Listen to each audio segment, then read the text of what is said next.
पौर्णिमेच्या आधीचा हा वेळ अत्यंत महत्वाचा आहे. माझ्या लक्षात आहे मार्जरी, हा काळ अभद्र पंचम योगाचा काळ आहे. या काळात देवता मनुष्याच्या भेटीला येत नाही, त्यामुळे आपल्याला थांबवण्यासाठी कोणीही नाहीये. खरं तर हा काळ मीराला संपवण्यासाठी अगदी योग्य होता, पण आपल्याला तिला जिवंत ठेवायचंय, तिच्याकडून आपल्याला बाळ हवंय ना. हरकत नाही, माझी प्रिय नात वेदा, तिला तर संपवूच शकते मी. वेदाभोवती देवीचं कायमचं कवच आहे. ते फिरणं सोपं नाही, सोपं नाही. ठीक आहे, वेदाला संपवण्याचा विचार बाजूला ठेवते आणि मीरा बाळाला जन्म कसा देईल, त्याचा निर्णय कसा घेईल याचा विचार करते. आजी हे तरी काय झाले तुझं वगैरे? सांभाळ रे, सांभाळ स्वतःला. तुला काय वेड लागलाय का रे? हा, एवढा काय प्रेमात आहेस तिच्या? तर माझा हनीमून सुद्धा झाला नाही तुमच्यामुळे. त्यात लग्न झाल्याचा टॅग लागलाय तो वेगळा. अच्छा, याचं दुःख जास्त आहे तुला? नाही नाही नाही डॅड, नाही.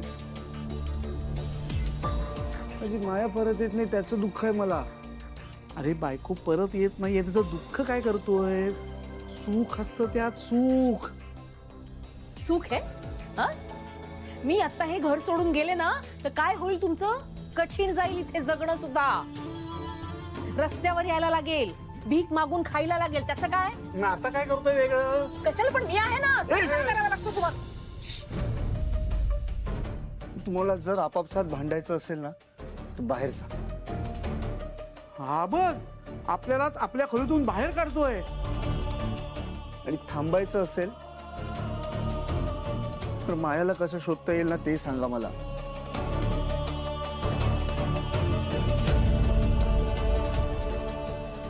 हे बघा चित, ती जर स्वतःहून गेली असेल ना तर तिला शोधणं कठीण आहे. ती सापडणार नाही. नाही. ऐकून घे, पुढचं ऐकून घे. आणि जर ती गायब झाली असेल तर तिला कुणी गायब केलंय, म्हणजे मंजिरीनी का मीरानी, हे आपल्याला शोधून काढावं लागेल. आणि हे शोधलं ना की माया आपल्याला, तुझ्या नवऱ्याने थोबाडीत मारली त्याच्या. हे बघ, तुझ्या नवऱ्याला माहिती नाहीये पण मला चांगलंच माहितीये. माझ्या समोर साळसूतपणाचा आव आणू नकोस. तू किती पोचलेली आहेस ना हे माहितीये मला.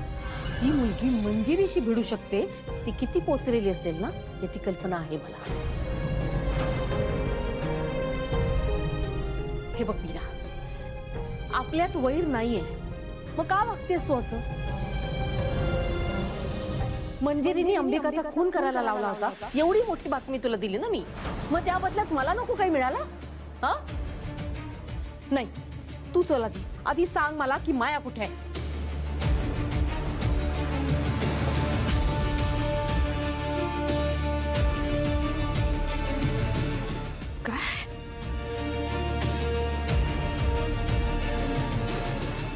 काही बरळतीये ही बाई.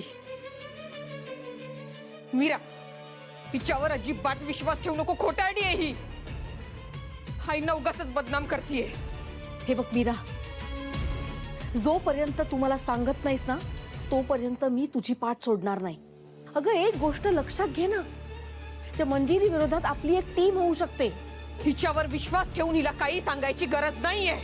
बस झालं, माहितीये मला हे सगळं. सतत तेच तेच बोलू नकोस.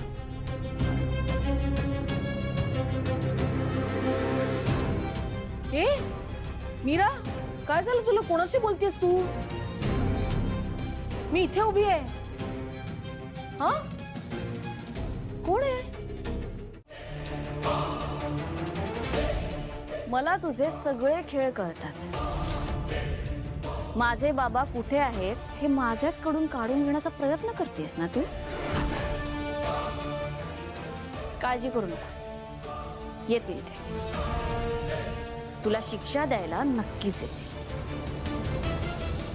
मीरा, तुझा खूप मोठा गैरसमज झालाय. तुला काय वाटतं मी हवेत बाण मारते? तुझा बाप माझ्याच तावडीत आहे. विश्वास बसत नाहीये? चल, तुला अशी एक महत्वाची गोष्ट सांगते की खरं खोटं काय आहे हे तुझं तुलाच कळेल. तुझा जो बाप आहे ना, त्याच्याबद्दल मला सगळं माहिती. तो या घरात मायाचं रूप घेऊन वावरत होता ना.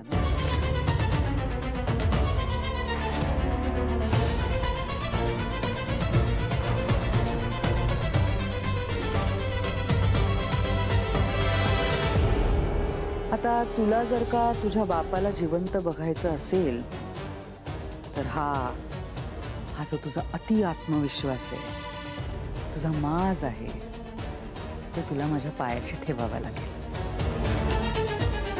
आणि मूळ जन्माला घालावं लागेल.